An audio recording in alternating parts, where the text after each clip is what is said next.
a gente tem uma gama de fatores que predispõem a pessoa ao longo da história dela para que ela tenha um maior risco de suicídio.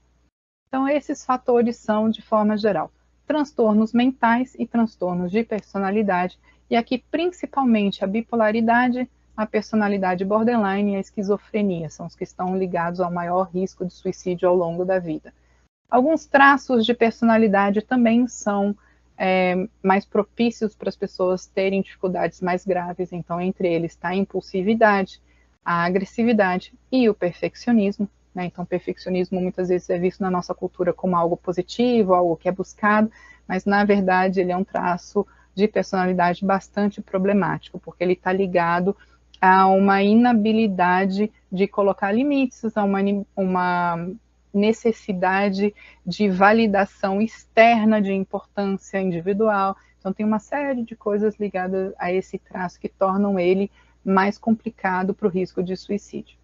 Temos também a questão da vulnerabilidade genética e biológica, então tem algumas pessoas que têm um histórico familiar de suicídio, e isso também tem um componente genético ligado muitas vezes ao limite que a pessoa consegue suportar, ligado ao quanto que tem de excitabilidade fisiológica do corpo.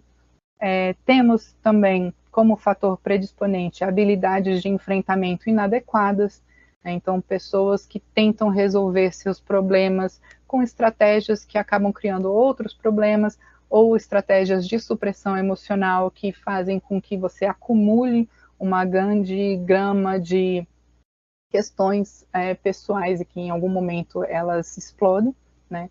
Temos fortemente como fator predisponente um histórico de abuso, e aqui é qualquer tipo de abuso, né? Principalmente o sexual, mas também o físico e o psicológico. Temos a questão do histórico de abuso de álcool e drogas, que também entra fortemente. Então, esses são fatores que as pessoas têm nas vidas delas e que estão ali né, atrás, no background.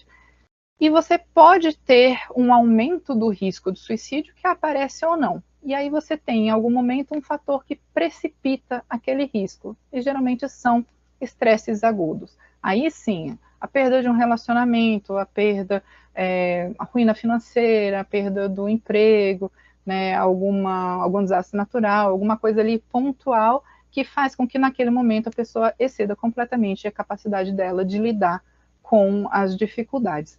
Baseado no que ela já tinha de fator predisponente, aí você pode realmente ter um risco maior acontecendo. Então, existe uma diferença entre risco crônico e risco agudo. Risco crônico vão ser, por exemplo, as pessoas que têm um transtorno mental mais grave, um transtorno de personalidade mais grave. Ela sempre vai estar, do ponto de vista populacional, com uma possibilidade de risco para o suicídio um pouquinho maior do que o resto da população. Ela pode agudizar ou não, vai depender do que acontece na vida dela. Mas a gente também tem o oposto. Você tem pessoas que não têm nenhum risco crônico, mas aí, por exemplo, acontece uma grande tragédia, sei lá, morre todo mundo da família dela num acidente de carro. E aí ela tem um risco agudo, apesar de não ter um risco crônico. Então, essas coisas, elas se movimentam também, esses fatores, eles são interligados.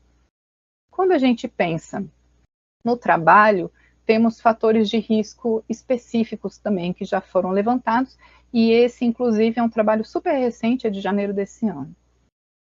Quais são fatores de risco ligados ao trabalho para o suicídio, né? Desemprego e insegurança no trabalho, violência psicológica e assédios de qualquer natureza, né? Então isso acaba sendo algo que impacta muito a saúde do trabalhador no dia a dia. Isso muitas vezes aparece como sistemas de humilhações, ameaças e agressões, então a gestão entra com esse tipo de funcionamento, né, numa ideia equivocada de que vai melhorar a produtividade, que vai gerar competição, que isso vai ser positivo, mas na verdade só tem danos, né, para a coletividade.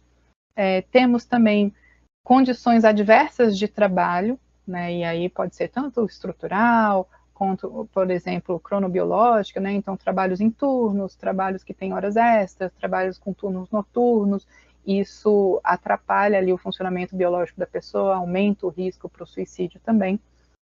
Estresse grave no trabalho apareceu fortemente quando combinado com estresse grave doméstico. Então aqui a gente pensa na segunda jornada de trabalho, na terceira jornada de trabalho também, né, muito ligado às mulheres.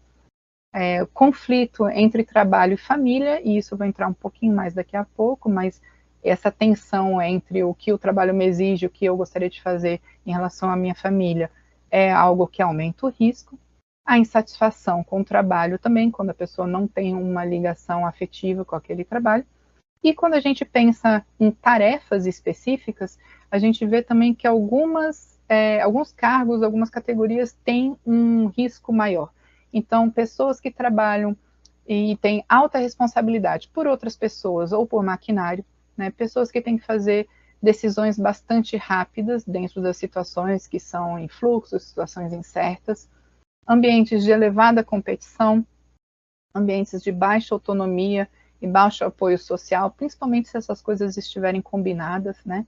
Situações onde você já teve acidentes de trabalho, né? Então as pessoas sabem que aquilo ali tem um risco, tipos de cargos onde há elevadas demandas, né? Então várias pessoas pedindo várias coisas ao mesmo tempo, e um grau elevado de interrupção de tarefa também, então isso traz uma carga atencional difícil de manejar também, e sobrecarga física também. Então, quando o trabalho fisicamente exige mais do corpo do que a pessoa tem possibilidade de lidar. Então, esses são fatores de risco que aparecem complicando ainda mais essa equação em relação ao risco de suicídio.